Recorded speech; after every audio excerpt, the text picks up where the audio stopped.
Cuffs are off, man. Get right. Too many left in these leagues, but I ain't going. Hey everybody, Adam Rank here. What's up everybody? It's Marcus Grant from NFL Network. This is AJ Dillon of the Green Bay Packers. I got to give a shout out to y'all at Get Right Fantasy. If you are not subscribed, what are you waiting for? You want to lose your league? Check out the Get Right Fantasy Network. You got to get right with the Get Right Fantasy Network. Best of luck with your podcast. Appreciate the support. And you're tuned in to watch my boys at Get Right Fantasy Network. Get you right. Enjoy the show. Marking often, but I tune in every Friday. Strategies provided, I will lock in every way. So go and roll your sleeves up. Yeah, go and roll your sleeves up. And I'm getting down, cause I roll my sleeves up. And I'm getting right, cause I roll my sleeves. What up? What up? What up, world? I'm Classic Mike, and this is the Get Right Fantasy Network. I hope everybody had a wonderful week and good start to our week 15. Oh my God, it's almost over. And for some it is, for some it isn't. We are going into the playoffs. For some are just at the verge of it. But anyway, we're going to be recapping yesterday's disastrous Charger game. It will be very quick, I promise. And going through game by game, answering your start sit questions as we go. And as always, I'm going to be taking your questions in the live chat to help you get your playoff rosters right. So for those that are new to the channel, just make sure you guys check out the ticker below. I got the schedule for you. Make sure you guys are on that. We'll be back Sunday morning. I'm going to be here again to help you guys with active and inactive last minute start sit advice, getting your lineups right before kickoff. We got a lot of game time decisions that we're going to go through today, and we're going to get into that in a little bit. Monday, we'll have our Overreaction show with Rasta and Frank. They're going to give you some waiver wire targets as well. What up, Albert? How you doing, brother? Then we're going to have Wednesday roster management. We're going to, go over making sure, you have your roster set for Thursday and Saturdays. And then, of course, we have our Friday show, game by game start sit and live question Q&A. So I'm here for you guys. I'm going to break down the games and throw your questions in the chat, and we'll get to them throughout the show. And that's what I'm here for. If you're coming back to visit us later and not live, just check out the timestamps and chapters. They'll be in the description for you guys to watch later.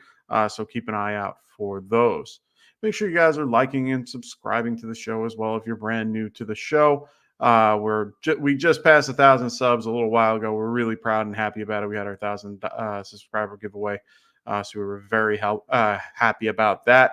But it's that time of year again. We're getting to the very end of the season, and you know what? You might want to think about getting a new trophy for your league. You can get things like a custom ring. You don't have to just get the trophy. You can get the ring with it as well.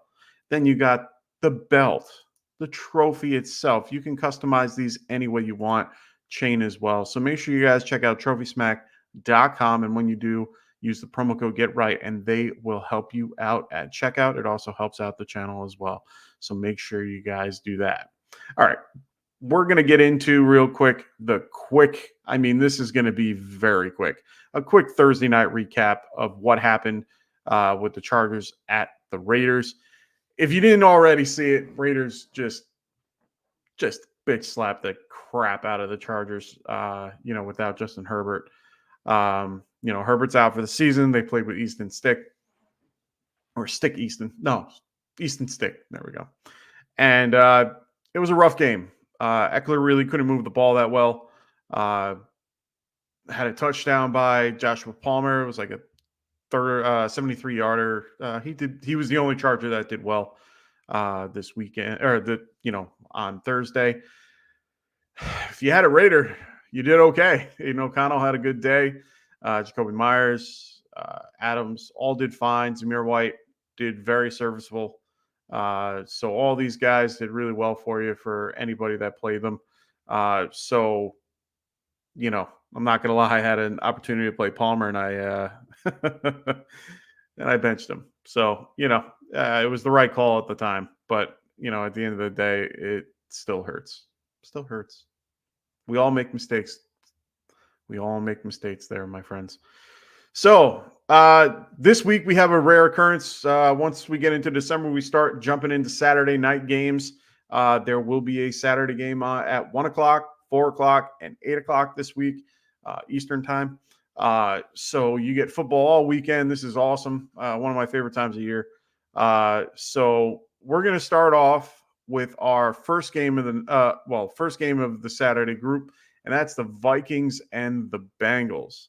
So the Vikings are 7-6, and the Bengals they're the same, 7-6. But 7-6 sounds a little bit different in each division or each conference. Right now, the NFC in general is wide open. I mean, the Giants are in the hunt, for God's sake, and they're 8-5. But Bengals are a little bit less of a chance, just because the AFC is just a lot stronger at this point. A lot more going on in the AFC at this point. Lucky for them. So at the same time, right now Cincinnati is favored by 3.5 points. The over/under for this game is 40.5. Pretty low overall total. Vikings are going to be without Alexander Madison. He will be out for this game. Myles Gaskin was brought up from the practice squad. Ty Chandler will be the lead back and should be the lead back in this, in this game. There should be a committee, of course. He can be a flex option, but since the Bengals and the Vikings are both solid versus the run, they're both top 12 each. Bottom 14 against the pass. I can see a bigger passing game for a lot of guys like Addison, Jefferson, Hawkinson. Same goes for the other side of the ball for Chase, Higgins, and Boyd. So I think all those pass catchers can do pretty well in this game. For the Bengals, the only guy that's really questionable is Drew Sample, and I doubt you're using him. So just keep an eye out for that. Hold on one sec as I grab some. I just wanted to make sure I had the right stats for you guys for certain things. When we start talking a little bit more about playoff seeding and stuff like that, I want to make sure you guys are aware of who's where and why and what's going to be helpful. Because honestly, at this time of year, it starts to get to the point where a lot of different things come into play, including where you are, and your seating and all that stuff. So we're going to get into that as well. For the Bengals, you can I think Jake Browning has shown that he can, do pretty well in this offense. Vikings are going to be starting Nick Mullins, so we're going to have two young. Well, Mullins isn't that young, but two pretty unseasoned guys when it comes to starting. Both guys haven't really started much, but it should be a little bit of a shootout when it comes to them. But I think Browning is definitely the better quarterback, showed he's been able to do something. Justin Jefferson said he's going to play. He's been listed as questionable throughout the week with a chest injury. He kind of fell on his chest. So it's one of those things where you gotta just monitor it. He could aggravate it a little bit later, but honestly, we'll have to wait and see how that goes. You can't predict things like that, so it's hard for me to kind of say if it's a good idea or not, but it's still a risk. Bengals, I feel confident in guys like Joe Mixon, Chase for sure. Browning, if you're in a bind, because right now there's 8? I think there's 8 quarterbacks that are out for the season. So, almost about a fourth of the league is hurt or, transition to a new quarterback or something like that. So either way, I think Browning isn't a horrible choice. I think he's more of a bottom of, he's probably the top of the quarterback 2 conversation. So, I think I'm pretty confident with that if you wanted to use him in general. So Moving right along, let's get over to the Steelers and the Colts. Steelers and the Colts are going to be at 4:00. Steelers are 7-6, as the Colts are 7-6 as well. This will be indoors, which is nice. Colts are favored by 1.5 points. Over under is 42.5. Jonathan Taylor will be out again, so Zach Moss will be the starter. There's conversation that he might be ready to go next week. But there's really no one's really sure at the moment. Anytime you try to get something out of the coach, they haven't really said anything. So right now, that seems to be the case. So just be aware of that. So this might be the last week you can use Zach Moss.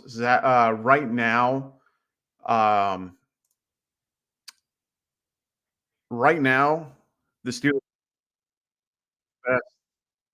are 14th best against the run since week 9.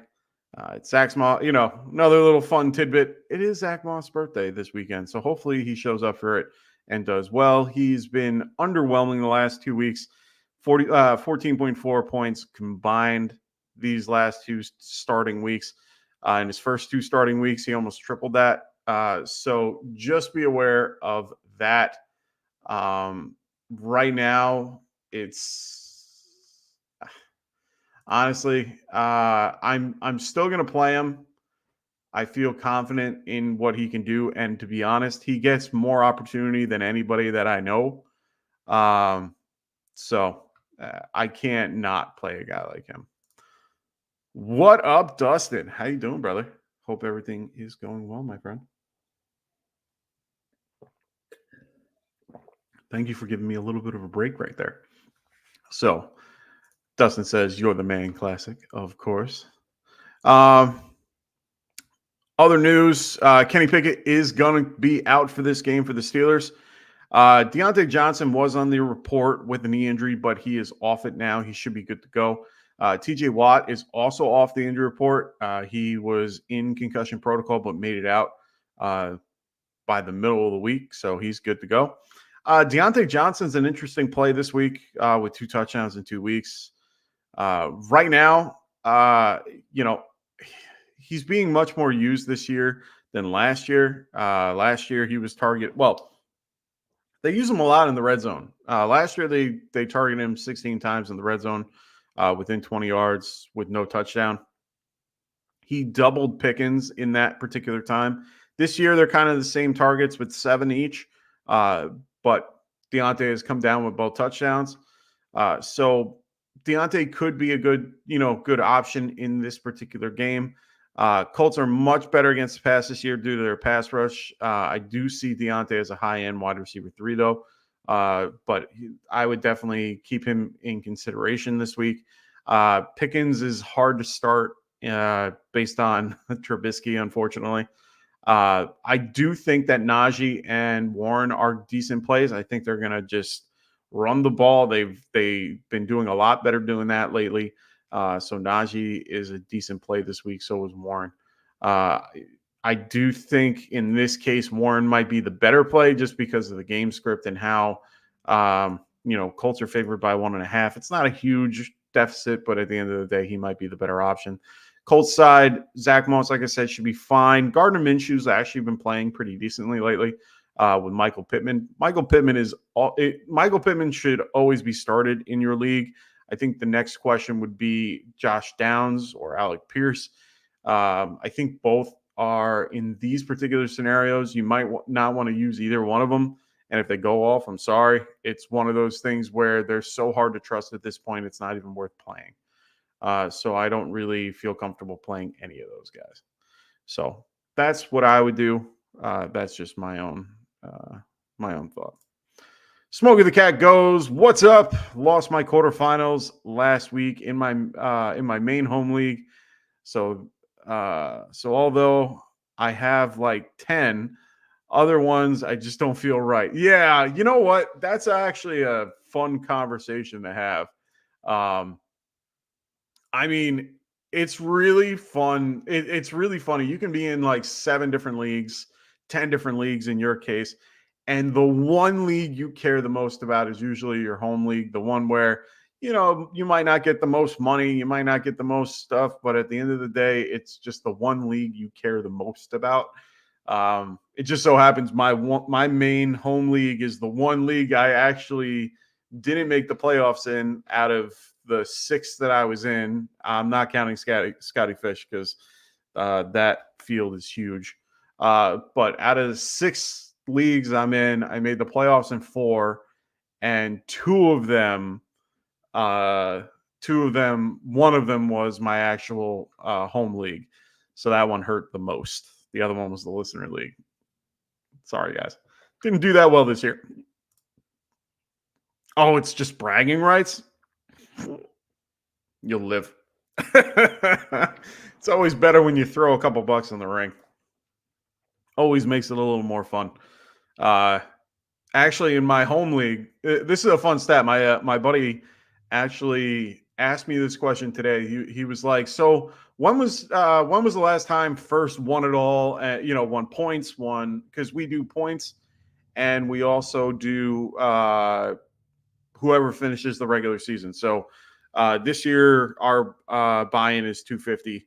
So in this case, you could win a ridiculous amount of money if you win all 3. But if you win regular season and most points, you get $250 for each, so you can win $500 from just that. So in this particular case, oh, thanks, man. Great to have you. Oh, wow, you answered on Twitter? Oh, that's awesome. I didn't know that you can actually do that. So welcome for those that are on Twitter. If you want, it's always best to go on YouTube. It's easier to use the live chat from what I'm told, but still, jump in on it. If you have any questions, throw them in the chat. We're going to be answering throughout the show. This is that type of show. Throw your questions in if you're in. We're here to talk football. Oh, no, yeah, it was 2,400, but still bragging about winning. Oh, yeah. But anyway, but for my league in particular, for the last 10 years, so I went back 10 years, and most of us have been in this league for 10 years. There's been a few people that haven't been in the league, but, that we've kind of thrown in and out and rotated. But the core group of us have been there for about 10 years. And in that 10 years, 4th place. So whoever got 4th place at the end of the season, who faced the number 1 seed, we only have 4 teams that go in because it's a 10-team league. So 4 teams, or the 4th seed for the last 10 years has won the whole thing at the end of the year, which is insane. It only happened one time in that 10 years that the 2nd place won the whole thing. Other than that, the 4th place for the last 10 years has won it. That's insane. And since 2018, it's been the same thing too. So for the last 5+ years, it's been in a row. It's been the 4th seed that's won. So that's actually pretty cool for those that care about little stats like that. So Warrior Loft, I'm on a bye. Good for you. A lot of people are lucky that they're on a bye this week. Dropped the Ravens defense to pick up the Broncos. You're asking. Drop the Ravens defense to pick up the Broncos defense. I also have the Jets and the Colts. Ravens play 49ers and Dolphins. Broncos play the Patriots and then the injured Colts. Colts play Atlanta and Raiders. Jets play Washington, Cleveland. I would probably go for the Broncos. Broncos sound like a good choice at this point.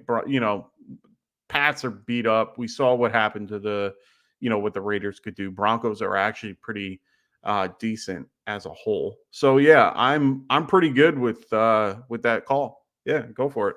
Go for the Broncos. Didn't even know that. Good to know. Thanks, Warrior. Really appreciate that.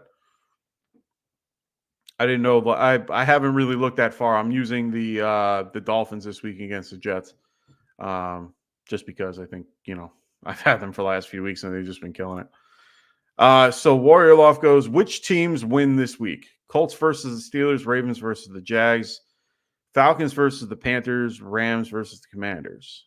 Okay. Team wins, I'm going to have to go. I'd probably lean. I'm going to lean the Steelers just because the defense has the edge. I'm going to lean the Ravens. Same thing. Defense kind of wins that one. And then Falcons are probably going to win against the Panthers. Just continue the theme. And then the I'm going to have to say the Rams versus the Commanders. So you kind of put it in the order, well, mostly in the order that I would pick it. But yeah, I go Steelers, Ravens, Falcons, and Rams. Yeah, that's about what I would do. If I'm just going straight money line, those are the picks that I'm making for those guys. So yeah, that's. Oh, of course, my friend. Of course, Warrior Loft. That's what we're here for. So let's go and move right along. We just were talking about the Broncos 2 seconds ago. The Broncos are 7-6. The Lions are 9-4. So the Broncos are going to be heading out to Detroit to face those Lions. Lions are favored by 4.5 points. Over-under is 48 points. The Lions, they should be getting Taylor Decker and Frank Ragnow back. Hopefully, we'll see. They're still questionable. But hopefully this helps Jared Goff. Jared Goff has been pitiful the last few weeks. Just sad, very sad. Even at home, he hasn't been playing well. So the last few weeks have been rough overall for most players. With those players, I have a bunch of. I'm invested in the Lions offense this year, so I've been having a little bit of a rough streak the last couple of weeks because of the Lions. So hopefully they can get back on track. Laporta being tight end 3 has just been fantastic. Just a great flag plant for me, and I'm really happy I did. Broncos, they're going to be without Greg Dulcich. He's activated. The window activated for his practice window is activated so he can practice, but he hasn't been activated yet. So he has another 2 weeks. But otherwise, they're pretty healthy. Nothing really going on for the Broncos. Broncos have actually been pretty steady lately, doing pretty well. Their defense is keeping them in games. Russell's doing pretty well. Samaje Perine, I think, is the only other guy that's questionable, but I don't know if his tag got taken away. But either way, in this game, I mean, I think it's safe to say that you can pretty much load up most guys, except, I'm probably not going to play a guy like Jerry Jeudy. I'm probably not going to play a guy like, Josh Reynolds. I'm playing the main guys on each team. You could play Russell. I think Russell's a safe option. He's more the bottom of the QB1 list. Javonte Williams is kind of a flex option if you have nothing better. But Cortland Sutton, man, he's a solid wide receiver too. I think he could be pretty good for you this week against the Lions. Lions tend to struggle a little bit against the wide receiver. Right now, they are 28th against wide receivers since let me adjust my numbers real quick. I had it at 18. Oh, wait, still the same numbers. They are, since week 9, they are 29th against the wide receiver in half PPR. So, that's significant. I think I have Cortland Sutton in a lot of spots, and I'm excited to see what can happen. Lions, you should be fine. I might not, in most situations, I'm probably not playing Jared Goff. I kind of have taken guys like Amon-Ra and kind of moved them down a smidge. Broncos have a really good pass rush and are, they do have 2 of the premier corners. So I do think this might be a little bit of a run game for them just because they want to establish the run a little bit. Right now, the Broncos are 17th best against fantasy running backs since week 9. So I think they're going to, hopefully they know this and they can pretty much just run the ball with Montgomery and Gibbs. That seems to be what their bread and butter is. Run the ball, play action, throw it to one of the guys. That's what they need to do. keeps the pressure off Goff, and on top of that, gets Laporta used, the best way possible. So that's what I would, suggest for those particular guys. That's what, sounds good for this particular game. All right. Moving right along, we're going to get to the 1 o'clock games for Sunday. So this is the start of Sunday night or Sunday afternoon. So the Falcons, who are 6-7, they're going to be going to visit the Panthers, who are 1-2. 1-12. Misread that one. So Falcons pretty healthy overall. Panthers, on the other hand, are not. Panthers they have some concerns, but the biggest one is Hayden Hurst. He's unfortunately out for the season. He had a concussion injury that has kind of progressed into something worse. So, thoughts and prayers are out to him. He does a lot of great work with mental illness and things like that. And unfortunately, he was diagnosed with amnesia postpartum, I think it was, something like that. And it's a shame. He's a really great guy, and it's really sad to see. Falcons are favored in this matchup by 3. Over under is 33.5. So for this particular matchup, you're right now, weather is the biggest concern. But it can change, of course. But right now, from what they're predicting, one, it's an outdoor game. 2, there's going to be a lot of wind in this particular game. Maybe some precipitation as well. Definitely something to keep your eye on, something to come back on Sunday morning for and talk to me about. I'm going to have all that information for you on Sunday, so make sure you guys come back. But weather could be the concern. And most situations, yes, I would probably tell you don't worry about the weather for some situations. This is a little different. Bryce Young is not the quarterback we thought he was. And if he's throwing the ball, he's going to be throwing to the short intermediate route. That could be helpful for guys like Adam Thielen.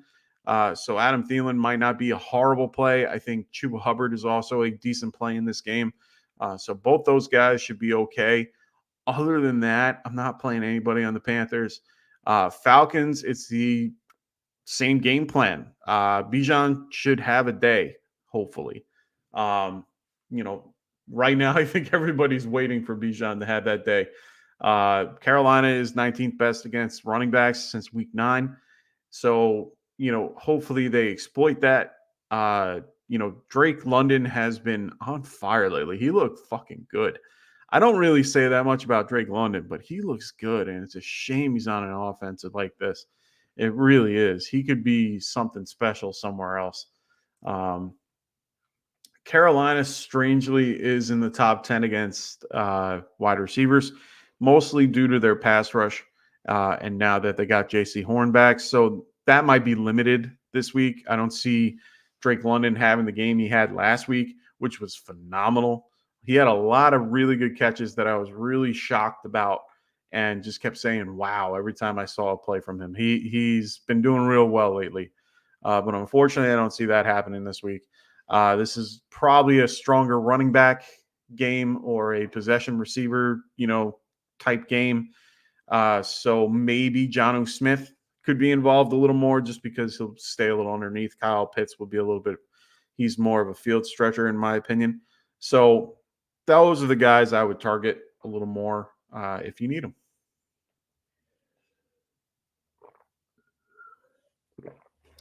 Sorry about that.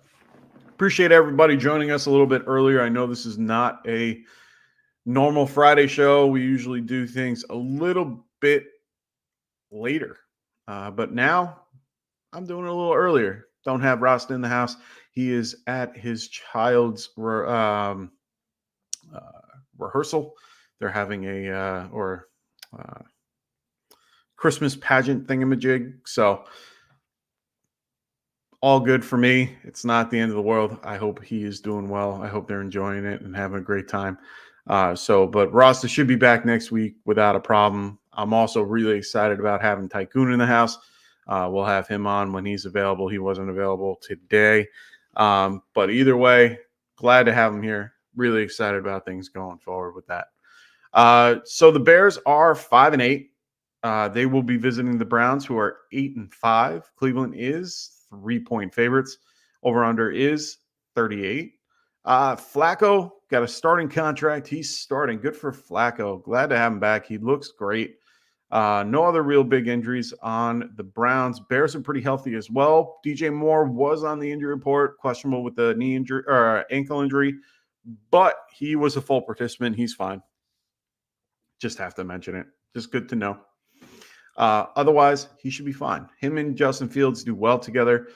Fields, you have to play at, in some situations just because his legs make him, they make the floor, make his floor a lot higher. He's, to me, a low-end QB1 overall, because if they shut down the run, he can't do anything else.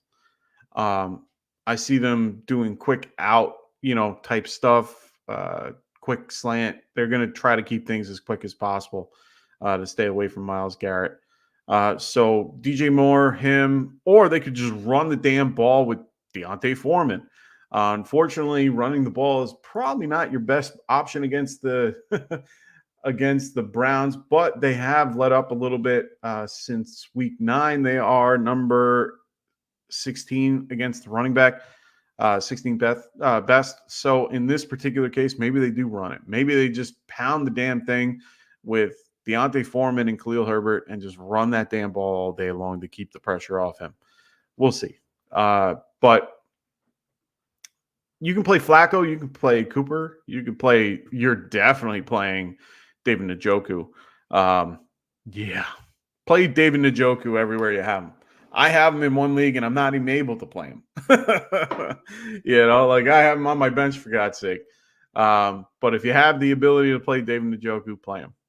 He should be a good play this week. One of the top, I'd say top 5 options for tight end at this point. Bears, you can play Cole Kmet. He's serviceable. He's bottom tier tight end one. Definitely serviceable. If you had to pick a running back out of this group for the Bears, I'd probably lean Foreman. He's the most involved.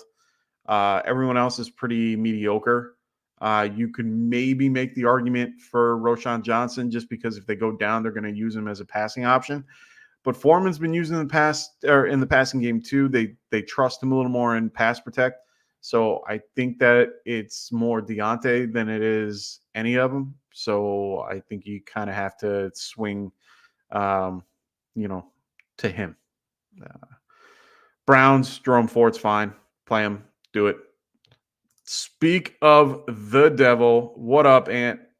Rasta in the house. Of course, that's what I'm here for.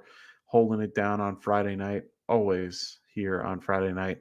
Soon, we're almost done with the year. So we only got a few shows left. So get it while you can. But yeah, that's really it for this game. Not a lot going on. It's an average score. So Flacco's fine. A lot of the starting options are fine. Elijah Moore, everyone thought would do well. Unfortunately, that's kind of fizzled out a little bit. Damn kids. Yeah, it's all good, brother. We'll be able to be on together soon enough. I do miss having Rasta. Other than that, yeah, not much going on in this game. So we're going to move right along. We're going to move over to the Buccaneers at the Packers. Buccaneers are 6-7, while the Packers are 6-7 as well. A lot of good matchups this week. I'm really excited to see what else, how these games go. Green Bay is favored by 3.5. Over-under is 42. Packers, right now, they have Jaden Reed. He's off the injury report. Aaron Jones and AJ Dillon are listed as questionable. Christian Watson is listed as doubtful, so just be aware of that. Most of the injuries for the Buccaneers are on defense, but nothing on offense. They've been rolling the last few weeks. I'm going to answer a question. I know this kind of screws up everything, but it's fine. But we were just talking about the Browns, and we got Jay in the house. What's going on, Jay? He goes, Browning or Flacco? That's a great question. Bears currently the Browns are currently 6th best against the QB this year. And we got the Vikings. Am I correct? Yeah. We got the Vikings who are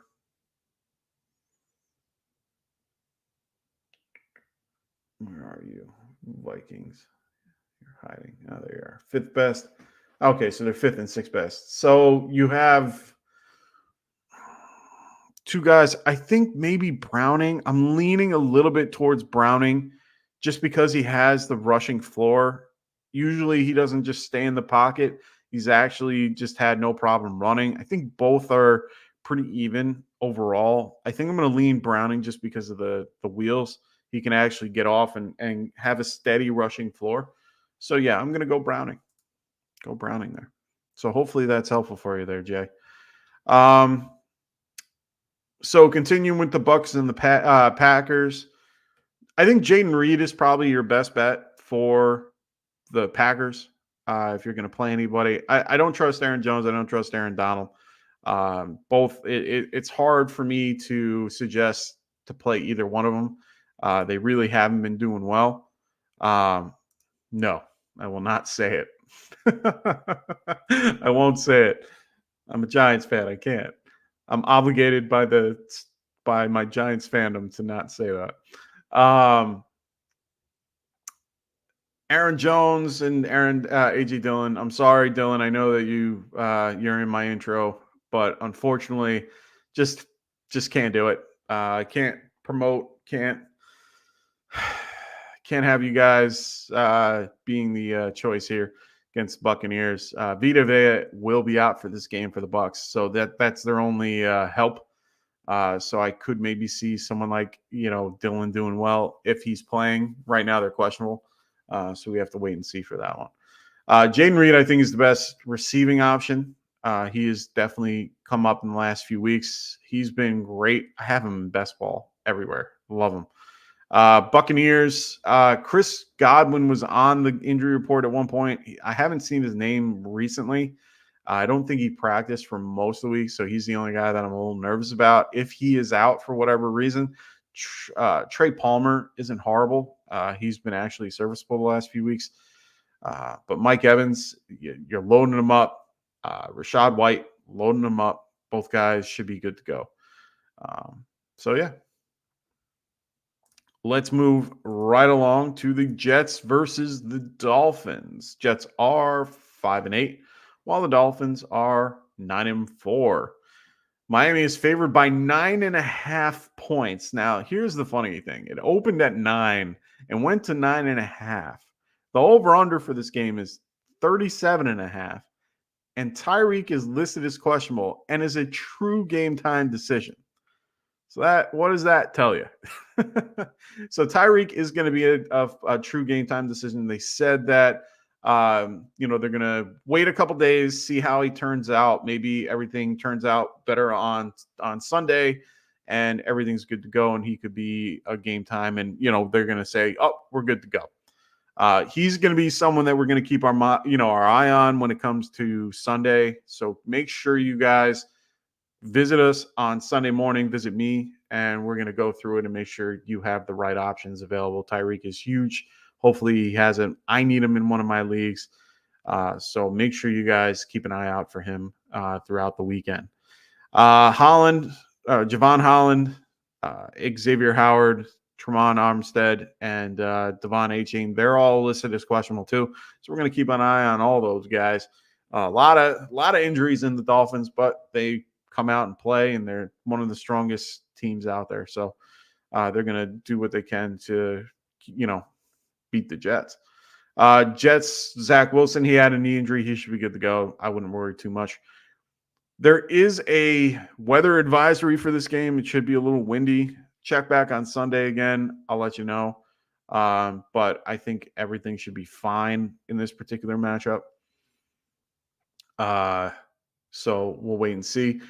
It's hard to tell you to start Tyreek without knowing if he's playing. If he's playing, you're playing him. Like, there is no, you don't have to worry about anything. Just play him. If he's going to play, they know he's ready to go and he's good. Waddle, next best option, should be in every lineup. This is a tougher matchup for Tua. Tua is definitely a mid QB1 for me. The running backs are I'm kind of taking a smidge off them as well. Both of them are questionable at this point. Jeff Wilson's the only guy that's healthy, but I don't see him starting. Jeff, right now, Mostert, I'd probably put ahead of Devon Achane, and it's really just because of his usage and his size. He's a little bigger. Achane's just dealing with a ton of injuries. It's sad. One guy compared him to Javon Best, and I kind of laughed because it's slowly going down that road, unfortunately. He's a very explosive player, and I hope that that's not the case. But that's what I would do here. You're not playing any of the tight ends. You could maybe play Durham Smythe in like a jam, but I wouldn't even. I'd find something else. Jets, you can go load up Breece Hall. He should be good to go. Garrett Wilson has been doing great the last few weeks. Zach Wilson will be the starting quarterback for this one. So, yeah, I don't see Zach Wilson doing well, though. I really would just temper expectation. But Garrett Wilson should do okay. Tyler Conklin is a decent play. I think Tyler Conklin's been pretty well used the last few weeks, so he's the other guy that I would target to play if possible. But like I said, he's more of a high-end tight end 2, if you want to put it that way. All right, let's move right along to the Chiefs and the Patriots. And like I've said in the beginning, and I'll say it again, make sure you guys throw your questions in the chat. I will be answering them as we go. Chiefs 8-5 are going to visit New England. The Patriots over in who are 3-10. I mean, Kansas City's favored by 8.5. A little odd that this one went down, but it went down because of the injuries that the Chiefs are sustaining. The over-under for this game is 37.5. Chiefs right now are going to be without Isaiah Pacheco. He had surgery on his shoulder this past week. It's not a major surgery. It's a minor little cleanup. They cleaned him up. They said he should be back next week. That's good news. Andy Reid said it himself. He should be good to go. Ramondre Stevenson is also going to be listed as out. So Ramondre is out for this week. Petco is out. So in this particular case for the Patriots, you got Zeke Elliott running the ball again. You got Jerick McKinnon and Clyde Edwards-Helaire for both. Those guys, are the guys that you should be targeting. Strangely, well, I was going to say QBs, it's a little different, but hold on one sec while I get the number for you. Oh, yeah. New England's first best against the running back, strangely enough. So I would probably focus more on McKinnon than I would Clyde Edwards-Helaire, in my opinion, just because of the fact of the matchup. They're pretty good at stuff in the hole in the middle and not really the outside. So that's what I would focus on at this point. Okay.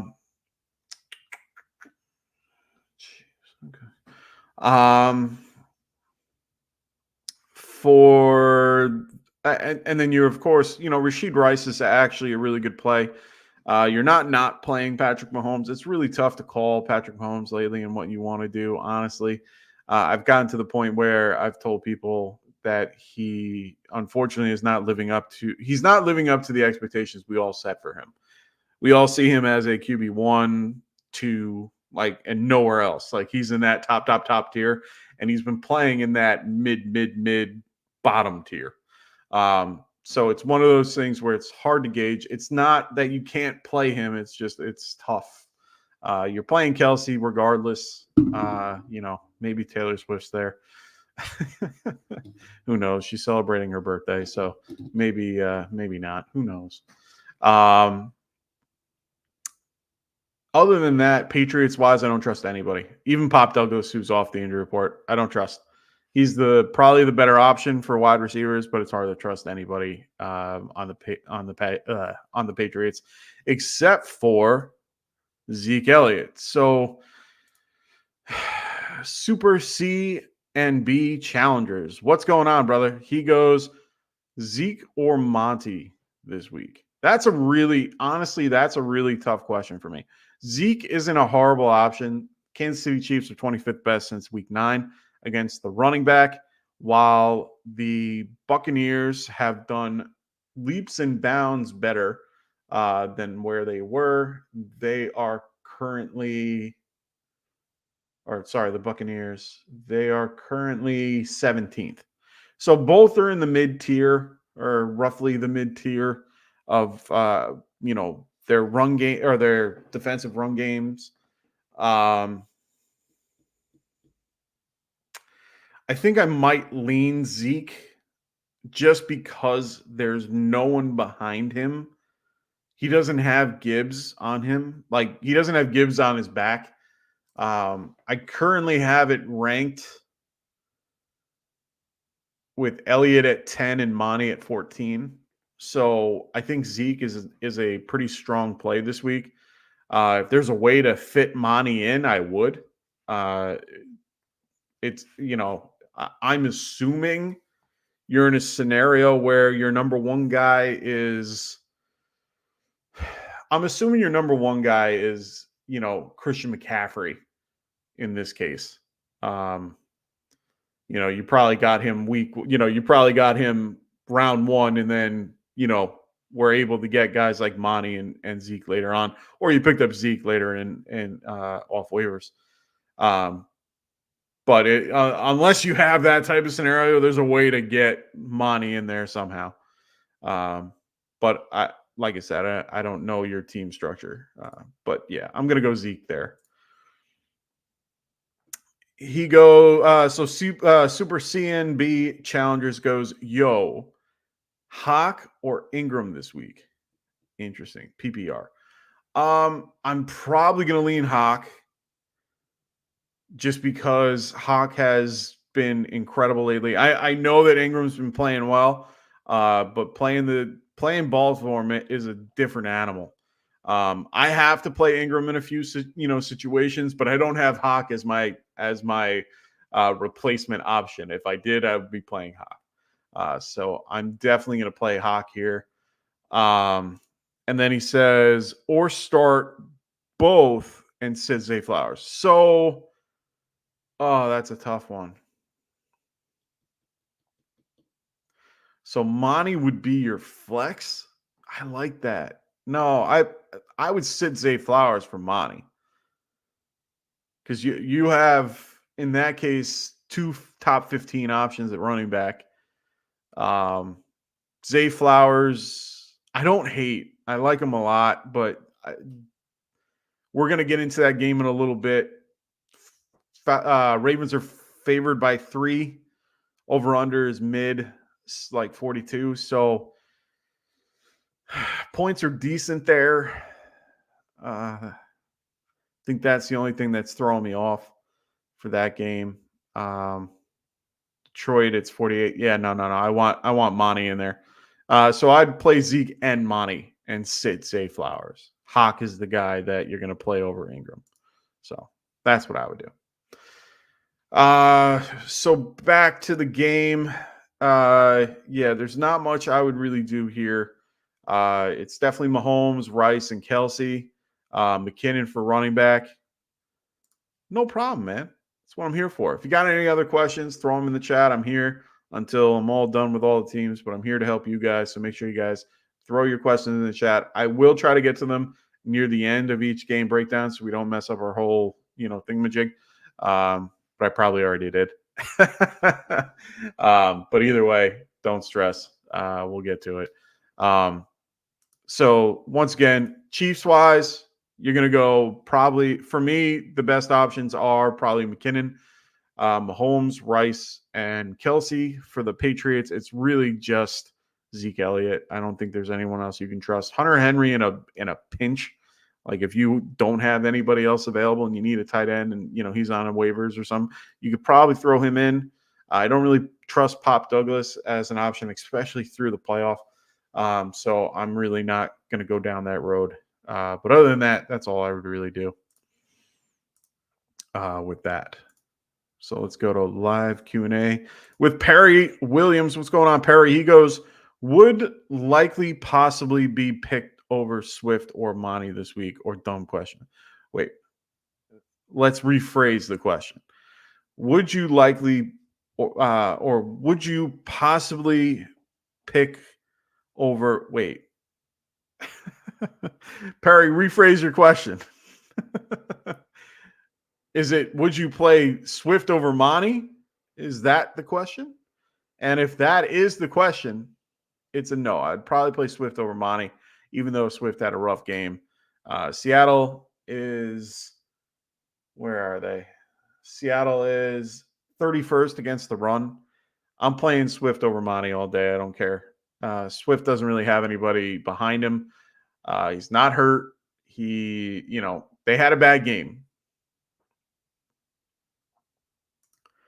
A pick this week, I meant start likely over one of them. Yeah, no. Just start Swift. Swift is the best option. I don't think there's anybody above those two that I would be picking.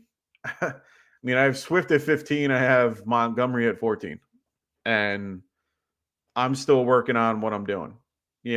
Like I probably would switch. Actually, I'm going to switch them right now. Like that's what I would do.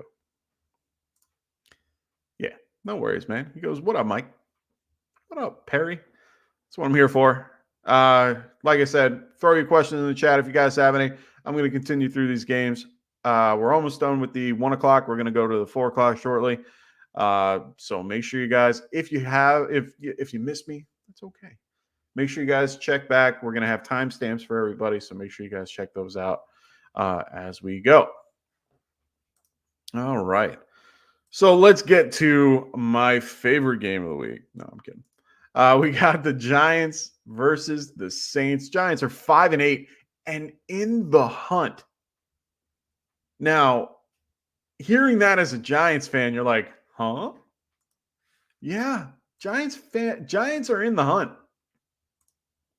It's incredible that we are even considered in the hunt right now. It is absolutely stunning that we are in the hunt. And we are, it makes no sense. 49ers clinched it. You got the Cowboys, Lions, and Bucks at the other, the other seeds. You got Eagles, Vikings, and Packers at the other. And then it's just a log jam with 6 and 7 teams at the end. Oof, it's going to be a fun one. It's going to be a fun end of the year. Yeah, right. He did. He said, I told you guys, we're gonna research. We're gonna. So Giants are 5-8, going to visit the Saints out in New Orleans, 6 and 7. And so Freshwater, it's great to have you here. I'm glad that you asked this question because I have this particular scenario right here. So he's talking about Olave. So first and foremost, Chris Olave is the big news for the Saints. He is listed as questionable. He hasn't practiced at all this week. He is listed as questionable. Dennis Allen said he's a game time decision. He's a true game time decision. He tweaked his ankle last week during the game. We want to see if he can go, and they're optimistic. Okay, cool. Taysom Hill is off the injury report. Rashid Shaheed is off the injury report. So 2 good guys off.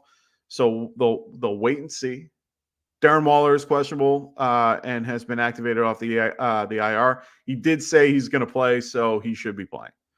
But Freshwater says, if Collins and Olave don't play, I got to start 2. Who would you recommend I have? Oh, so he has JSN, Downs, Zay Jones, and Curtis Samuel.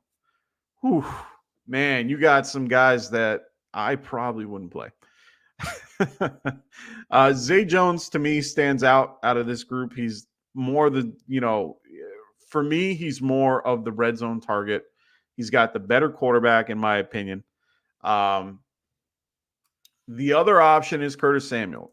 Now, unfortunately, you're probably not going to get what you want. Or actually, no. You know what? I might switch that answer. And the only thing is that at this point, JSN might be the better option. It's really just because of the matchup. Going against the Eagles have let up a ton lately. And it's really hard for me to I want to look at something because I want to make sure I'm not just spewing nonsense your way.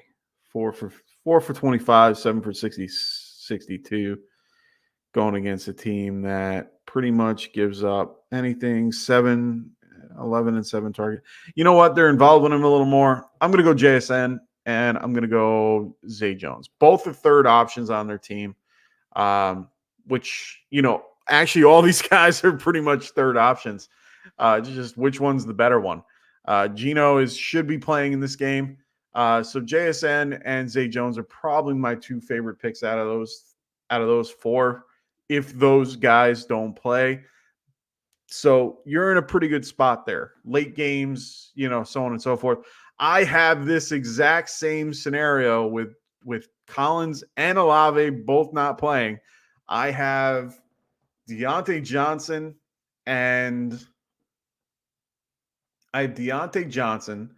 Cortland Sutton, DK Metcalf, Jaden Reed, and Jerick McKinnon. And it's 2 wide receiver. And Deontay Johnson plays on Saturday, and so does Cortland Sutton. So if both play and I play both of them, I have to play DK Metcalf. But that's my issue. Do I play Chris Olave? And if I put it where I have Cortland Sutton and Metcalf, I have to either play Chris Olave or Taysom Hill, Jaden Reed, or Jerick McKinnon. And I have those options instead of yours. So I get it. You're not the only one, my friend. And I have Chris Olave and Collins in another league. So I know how you feel, Freshwater. I'm in a really big bind just like you are. So don't worry. You'll get through it. It'll all work out. And I'm in the playoffs in both of those. So Perry goes, if Vito were to play like he is for the rest of the season, would you shop Jones or stick with Jones as Oh, don't ask me those questions.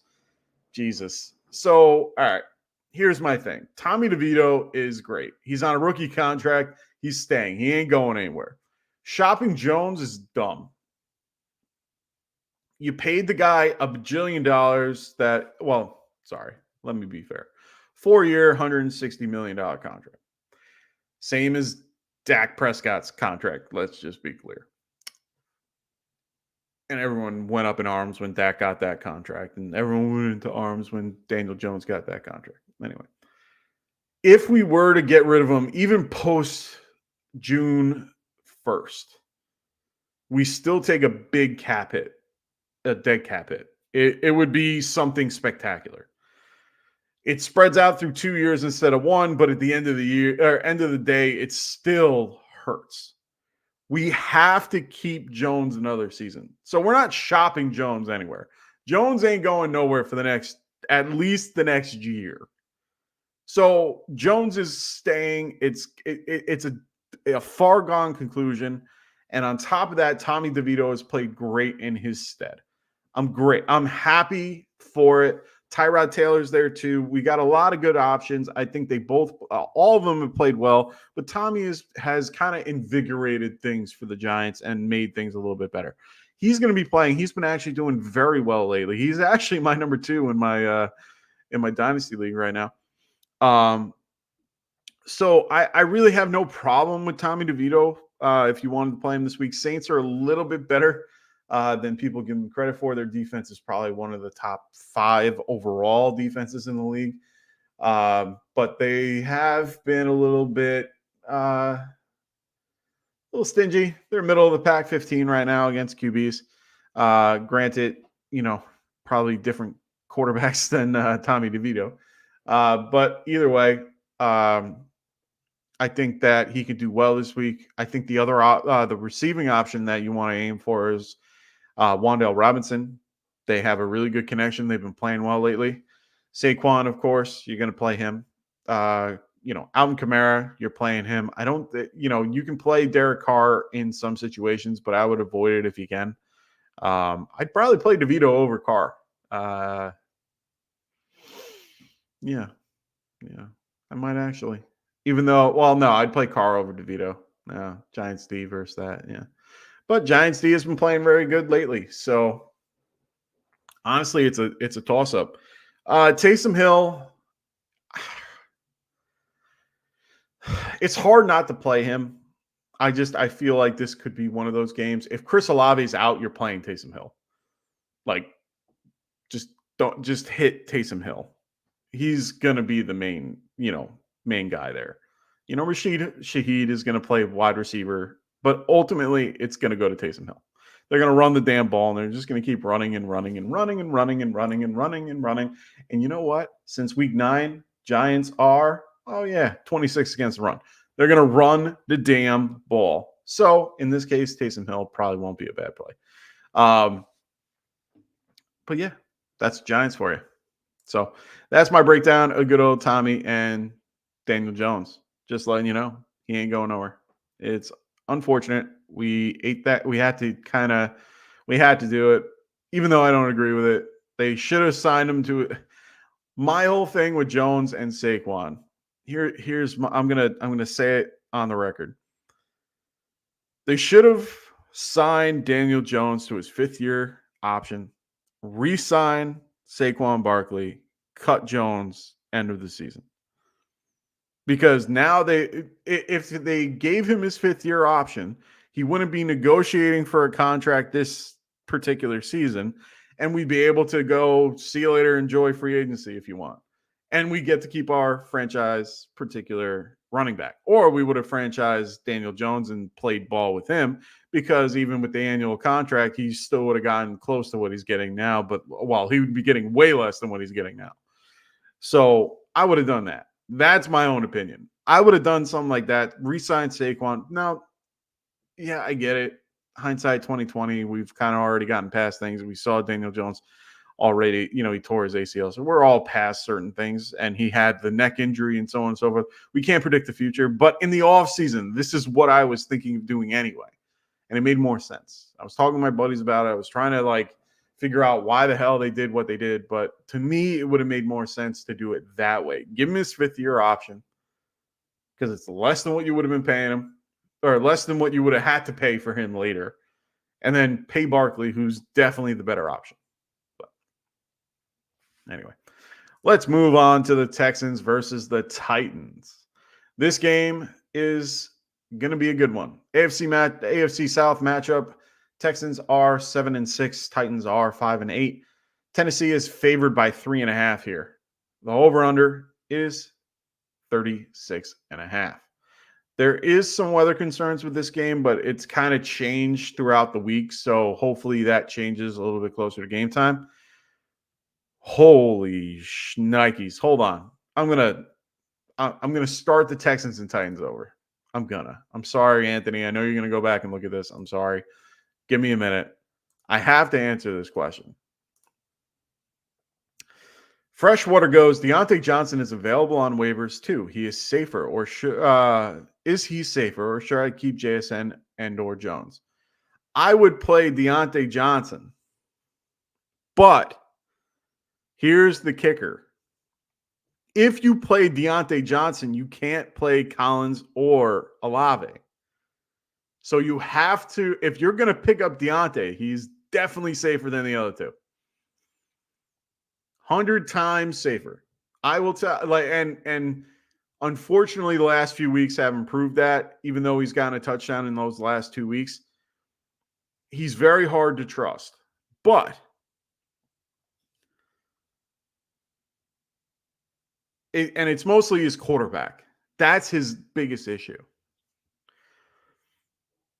But I'd feel better about playing Deontay and Zay Jones over the combination of JSN and Jones. So in this case, you could pick up Deontay, you can play Deontay, and then figure out if Olave or Collins plays. And if they don't, you have Jones. That's how I would view it. If you're willing to play Deontay Johnson. So, yeah, you kind of have to make that decision. I don't see that as being a horrible option. It's kind of crazy that he's even available. That's why I stopped the show for you there, Freshwater. I stopped the whole thing I was doing because, we do things. I'm doing it just for you because this is crazy. I would never think that he would be available. He hasn't been playing well lately. Hasn't been, and it's mostly Mitch Trubisky just because Mitch Trubisky is horrible. But the last few weeks, 7 targets, 5 targets, 8, 8, 4, 9, 14 since he's been back. 6 prior to that. He's still targeted, and he's targeted in the red zone. Right now he's had 7 targets in the red zone, 2 touchdowns. It's not horrible numbers, not great. But in this particular case, if they can move the ball, the defense plays well, they're going to be in it. Defense will keep them in it. So they're going to run it a little more than they normally do. I don't hate Deontay Johnson. I think he's probably your better option between JSN and Jones. But like I said, if you're playing Deontay, you can't play one of the two that may be playing. And honestly, I don't think Nico Collins plays. So worst case scenario, you're playing Deontay and Chris Olave. My strong opinion would be Collins doesn't play. Olave might play. I think Olave has a better chance of playing than Collins. Everyone's been saying that Collins has been getting better, but he's not there yet. Stroud is out, most likely. We're going to go into this particular game in a second. He's doubtful. I don't see Stroud playing. He's not out of concussion protocol. I think they wait till next week. They're going to play with Davis Mills. They're going to play their run game because Jeffrey Simmons is out. I think that they're going to play as best as they can. And they're going to try to sneak this one out because then they can get Stroud back, Collins back, and who do they play? Who do they play next week? Because they're right there. They're in the hunt too. So they need them for the Browns. And they play the Titans the week after. So honestly, I think that Collins is the guy that's not going to play. Definitely do it, man. Just do it. Pick him up, use Deontay, and then you have a choice between Chris Olave, Jones, and JSN, and you can pick from one of those 3. That's a better choice than rolling with just JSN and Jones. He definitely gives you a better opportunity. And it's indoors. That's the other cool thing about that game, that you're not going to have those weather concerns that they've had the last few weeks where it's been really crappy out for for Mitch Trubisky. Just do it. Do it. Perry Williams goes, Love, Lawrence, or Hal? Ew. Really stuck between which one to start. I'm starting Hal in one of my leagues. He's facing the Rams. Rams are currently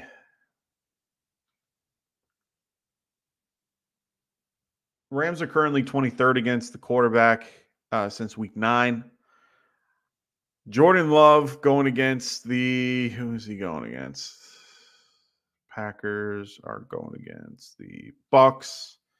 Bucks have been pretty decent. Their defense has kind of been a little beat up, but the Buccaneers are they're 27th. I just don't like Love. Like, I'm not a big fan of Love. I would prefer to play Howell or Lawrence. I'm playing Howell in a few leagues. Lawrence is going against Baltimore. I don't know if I want that matchup. I think, right now Baltimore is 14th against QB since week 9. I think I'm gonna roll with Howell. Coming off the bye week, they're healthier. Yeah, I'm gonna roll Howell. Need a wide receiver and a flex. Oh, we got George Play in the house. What's going on, man? He goes, need a wide receiver and a flex, non-PPR. Okay. Wide receiver and a flex. So I would go Waddle regardless. Just Waddle and Ty Chandler. Out of that group. I'd go Waddle and Ty Chandler. Ty's got no one behind him. Yeah, no. You also have no. Nope. Wide receiver, Waddle. Understand the matchup, so on and so forth. They're going to lean on Waddle a little more than they would Tyreek Hill. So coverage might be, they're going to probably most likely Tyreek Hill plays. But I don't see him being used as much. I think they're going to keep him out there more as a decoy than they would be anything else. Keep Sauce on one side of the field so that they, it's like, look at this. Waddle's over here. Like they're going to have you looking at Tyreek while Waddle's running down the field that way. So that's just my opinion there. But I would still play Waddle over those options. And then you're looking for you're looking for a touchdown, and because it's not PPR. So for me, best guy to get the best option for a touchdown is probably Ty Chandler. Baltimore tends to lean on Gus Edwards when they get to the red zone, and Najee when they get to the red zone. So I'm going to lean Ty Chandler here. So, alrighty. Let's get back into it. We're going to go Texans and Titans. We kind of already talked about a few of the things that are going on in this Texans and Titans game. Titans are 7-6. Titans are 5-8. Titans are favored in this matchup, but it's mostly because of who's going to be out. Tennessee is favored by 3.5. The over/under is 36.5. Nico Collins is listed as questionable. Did not practice all week with the calf injury. That's what they said. CJ Stroud is in concussion protocol. He has not practiced all week. He hasn't shown even a limited practice. Be aware of that. That's not a great sign. They list him as doubtful. He's not playing. Just automatically know he's not playing. They're going to play Davis Mills. He will start. Noah Brown is questionable, but is probably going to play. I would just be very cautious with CJ Stroud moving forward. If you're relying on him, you should go grab a backup. There's a good chance he might not play next week either. If he hasn't progressed through the program now, there's no way that his chances of playing next week are slimmer based on what he did this week. I'm trying to be real with everybody here. It's very slim chance. It's not impossible, but slim. I would definitely have a backup for CJ Stroud if you haven't already. For the Titans, Jeffrey Simmons is going to be out. That's kind of a big deal for the Texans. Run the damn ball. So for me, Dameon Pierce, Devin Singletary, both really good options in this game. Run the damn ball. If I am D'Amico Ryans, I am seeing the Jeffrey Simmons being out. Run the damn ball. What happened in the second half versus Miami Dolphins? Oh, that's right. Raheem Mostert scored a touchdown and got a bajillion yards. Well, he only got 95 yards. But he did well in the second half, not the first half. I think that the longest run they had was like 15 yards the whole time. The rest were like 5-6 yards. And they were on plays that Jeffrey wasn't in. So I would just be I would be playing your running backs for the Texans. You're definitely playing Derrick Henry. Derrick Henry, you better have in your lineup. If you don't, you're going to regret it. Don't worry about the whole Tajay Spears bullshit and everything on top of that.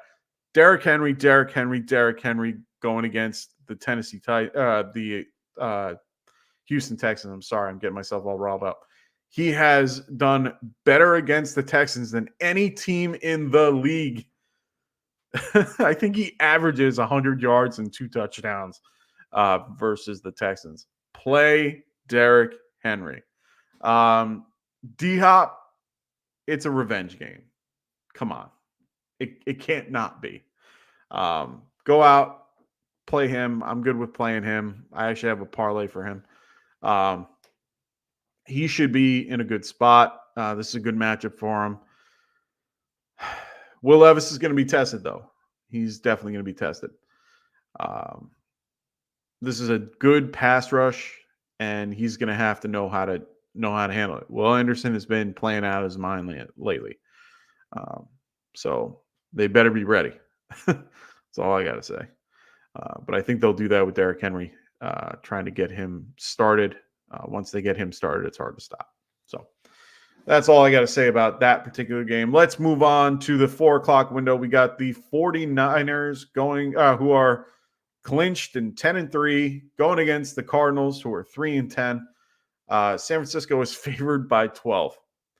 Over/under is 48. That's it. Okay.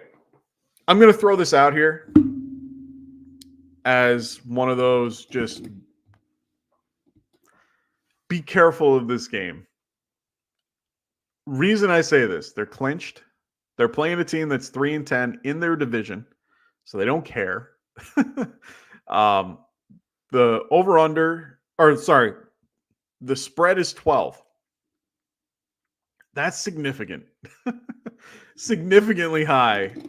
They don't have a ton of injury. Well, actually, they have 2 big injuries on their line with Eric Armstead and Javon Hargraves. They're both out.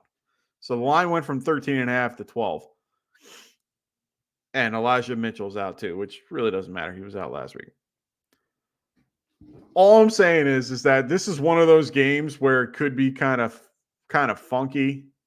I'm playing Brock Purdy. He's I think I ranked him 4th. I think he's QB4 for me. Slowly climbing up my ranks. I really like him a lot. Oh, he QB3.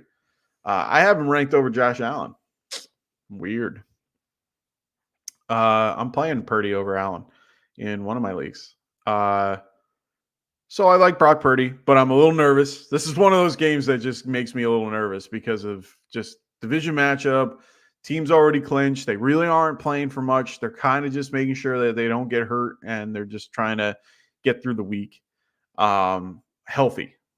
That's the big thing. They want to be healthy. So got to be aware of little things like that this time of year. Cardinals aren't playing for much other than pride. But they are a proud team. Their coach is proud. They came from the Eagles. He wants them to win. Hollywood Brown is listed as questionable. He's going to play. But either way, you have Kyler, Hollywood. I mean, James Conner I'd play, but I had lower expectations. I'm just keeping that out there. I want that type of feel for this game. I just have that feeling that something – I'm not going to say like Chargers Raiders might happen, but I'm saying like this could be one of those where the Cardinals actually might put up a fight and actually do well. It might be like that 28-21 game where, the Cardinals win it, So just a feeling. But we'll wait and see. Play your 49ers. Enjoy. Purdy's fine. Debo, Ayuk, Kittle, McCaffrey, of course. Play them all.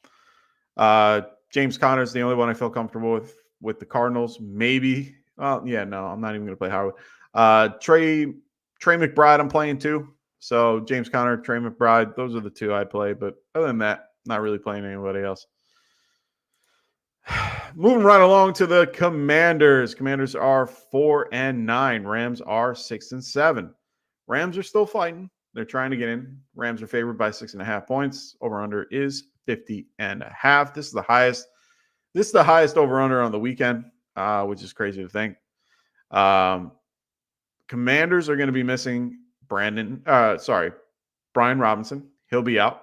Rams, they're going to have Tyler Higbee as questionable, but he's right now. Sean McVay said he's trending up and should be good to go on Sunday.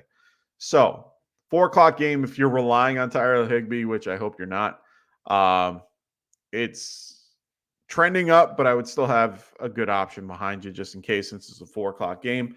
God forbid something happens. You don't want to be stuck with, you don't want to be stuck doing something. Cooper Kupp, play him. Puka, play him. Enjoy. Matthew Stafford, big game for him. Enjoy. If you can get Stafford as a weekly, off waivers to fill your void for CJ Stroud, hope you did. He's the guy. Sam Howell, I think you got to play. He's top 7 right now at QB, playing real well, throwing the ball a ton. Go for it. Rams aren't crazy good against the quarterback. They are currently 23rd. Well, wait. Yeah, 23rd. Go for it. Load up Sam Howell. Enjoy. Have fun. Terry McLaurin, I know. He got a goose egg and didn't care. Dwan Dotson, whatever. Curtis Samuel, sure. Go for it. Logan Thomas, maybe. Yeah, not a bad choice. I think they're going to definitely try to get Terry McLaurin more involved after him putting up nothing. So for me, yeah, those are the guys I would play. Pretty simple game. Pretty, one of those games that are kind of clear cut. But like I said, Rams are still fighting. They're looking to get in. They are currently, I think they're in the hunt. Yeah, they're in the hunt right now. So they're right outside in the hunt. So they are, a win from them and a Packers loss gets them in the wild card. Something to think about. So they're going to play hard. Rams, load them up. All right. Next game, we got the Cowgirls playing the Buffalo Bills. I'm sorry, Anthony. You leave me in charge. This is what happens. I don't care. I'm not going to care. I don't got Frank and Dustin busting my balls. This is what I'm going to do. Cowboys are favored by a lot. Oh, sorry. Buffalo is favored by 2. Cowboys are 10-3 going to visit the Bills out in Buffalo at 7-6. Buffalo is favored by 2. Over under is 50. So this is the second best game of the week. Brandon Cooks is questionable with an illness. He should be fine. Bills get Dalton Kincaid. He's good to go. He was on the injury report. They're losing 2 guys on defense for the Bills. So middle of the field should be a little bit interesting. Micah Hyde is going to be out. He's one of their better guys. Jordan Poyer is great, and he's going to be there. Jordan Poyer, man, love the guy. He's been apparently doing what Aaron Rodgers does with ayahuasca. Good for him. He was, having issues with alcoholism and all this stuff, and it's really helped him a lot. So good for him. Happy for him. I hope that they have more stories about that down the line. They really need to. NFL needs to invest. They never will, but I'd be one of the first to say they need to look into it. Tons of studies about it. So I'm not going to have this platform to do that, but I just want to say they should. Cowboys, you're playing Dak, you're playing Tony Pollard. You're pretty much playing anybody. You're playing CeeDee Lamb, of course. You can play Jake Ferguson. I think he's a good play. I think you can play Brandon Cooks in a pinch if you're in need. I'm not going to say I'm worried about Josh Allen, but I am definitely I'm playing Brock Purdy in a better matchup just because Dallas is one of the better teams, one of the better pass rushes. Right now, they're 19th best against the quarterback. I have to kind of keep in mind something like that. But Arizona, Dallas, they're pretty much the same. It's hard to ignore Micah Parsons in general. I know that they're going to try to find a way around it, but their defense is a lot better than what people give them credit for. I will admit their team is their defense as a whole is a lot better than what people think. But you're still playing Josh Allen in most situations. You don't have the luxury of having a Brock Purdy or Sam Howell or Matthew Stafford or something like that, who, most situations I probably wouldn't tell you to play those guys over Josh Allen. But Josh Allen, you're playing. Stephon Diggs, you're playing. He's not playing his brother, which is sad. Kind of wanted to see that matchup. That would have been fun. You're playing James Cook. James Cook has actually been playing real well lately. They're using him a little bit more. They're realizing, hey, we got a running back one here. Yeah. Dalton Kincaid, he's back. Throw him in. He should be fine. Dawson Knox should be back as well, but I'm going to rely on Kincaid. But other than that, yeah, that's really all you can do for that 50-point over-under. I definitely want a part in that particular game in one way or another. So, yeah. Let's move right along to the Sunday night football game. We got the Ravens going out to Jacksonville. Ravens are 10-3, head of the AFC, going to Jacksonville to visit Jaguars, who are 8-5. It's crazy to think that the Jaguars, of course, are the head of the AFC. So this is a big matchup for them. If they lose, Colts win, Texans win, either one of them win, automatic switch and change up. So this is a big game for the Jaguars. This is a big game kind of for the Ravens. They're looking to clinch. So Trevor is good to go. Ravens are set. There are no injuries to really care about, which is fantastic. There's no real crazy weather concerns or anything going on. Ravens are favored by 3. The over-under is 42.5. This should be a fun game. This should be a really good, interesting game. Jags are going to have to focus on keeping Lamar in the pocket. They're going to have to limit him in what he does there. Make him throw the ball a little bit. Unfortunately, Jags aren't that great against the wide receiver. As of week 9, they are 28th against the wide receiver. And currently they are 30th against the QB. So right now that scares me a little bit. You're playing Lamar, you're playing Zay Flowers in some situations. You're definitely going to be playing. I think Keaton Mitchell can be a play in most situations. He's been the one more used. Gus Edwards can be used as well. He is definitely their goal line back and is involved in short yardage as well. Isaiah Likely has been a little bit more used as of late. You can throw him in as an option as well.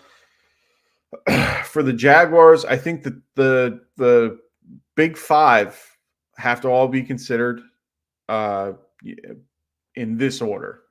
It's probably not big 5, big 4, I think now. I think in this order is probably what you want. ETN,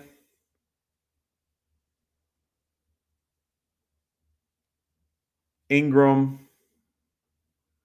Jones, and yeah, that's about it. And then, I guess it's big 3. Ridley, and then Ridley.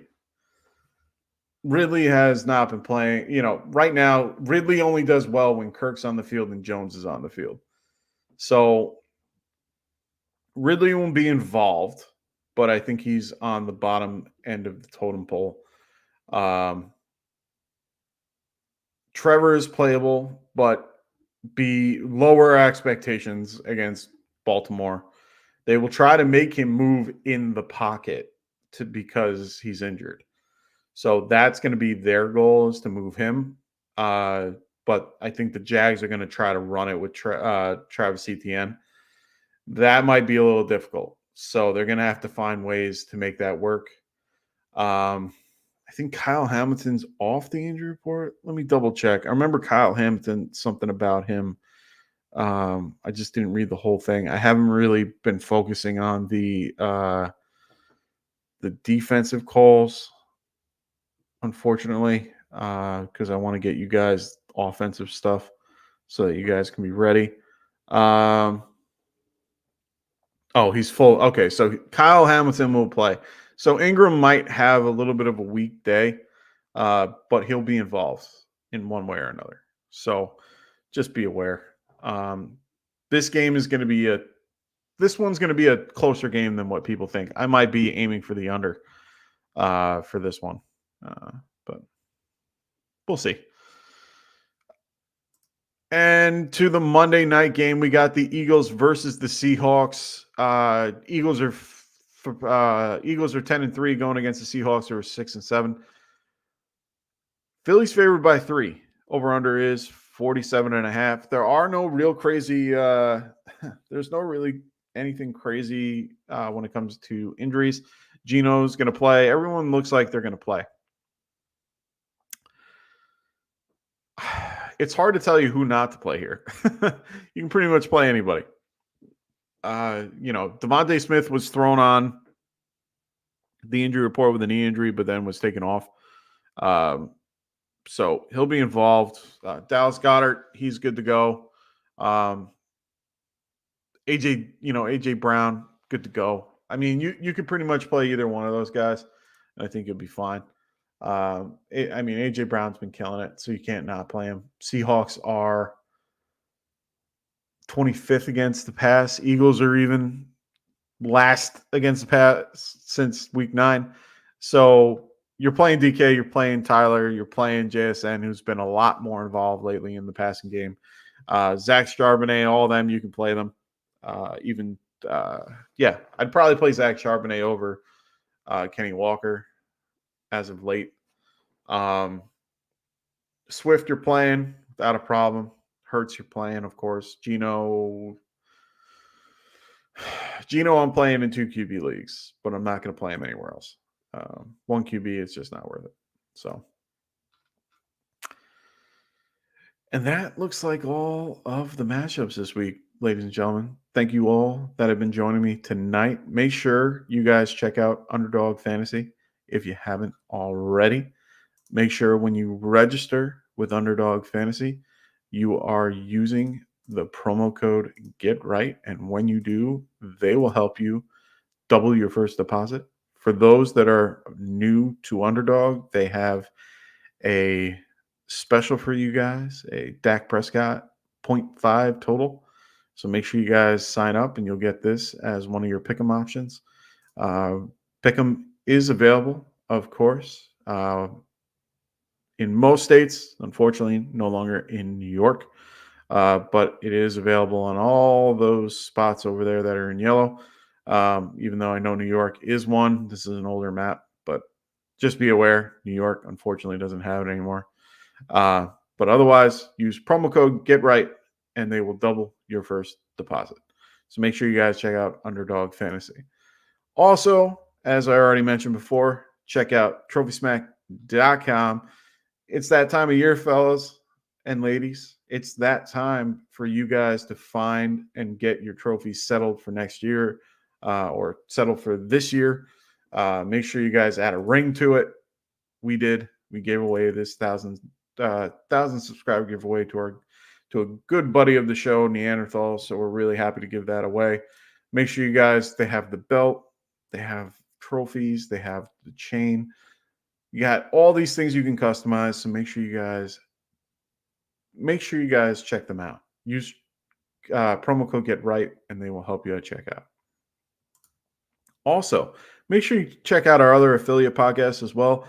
The Fantasy Frontline podcast with Tim and AJ. Make sure you check them out, like and subscribe to their channel. The Check Down podcast as well with Cody McGoats and the crew. Make sure you guys check them out. Keep an eye out for Adam's Dead Zone Fantasy Show as well.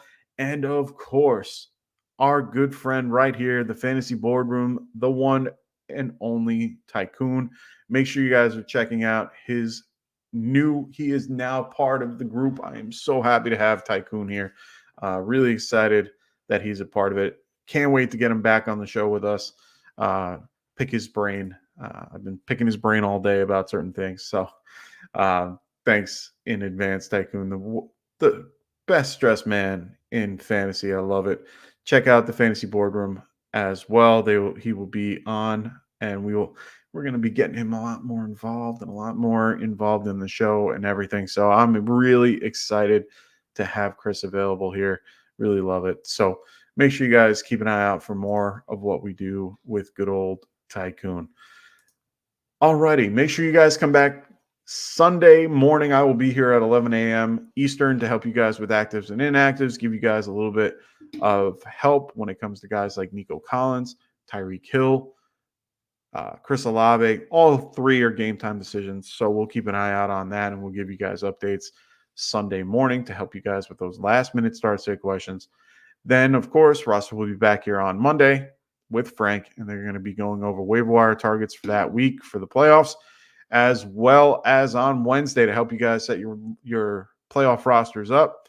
And then on Friday, we're here for start-sit questions for all those games after Thursday to help you guys out with everything going on. So good luck to everybody in their week 15 matchups. Good luck to everybody on Saturday. If you have anybody in the Saturday game, good luck, unless you're facing me. Remember that. Hope everyone has a wonderful week 15. I will see you on Sunday night. Hope everyone has a good rest of their couple days. So see you soon. For Dustin, for Frank, for my good buddy Rasta. I know you're listening. Hope you have a wonderful Saturday, and we'll see you on Sunday. See you later. Peace. Wanted to write fantasy is the play. Marking often, but I tune in every Friday. Strategies provide.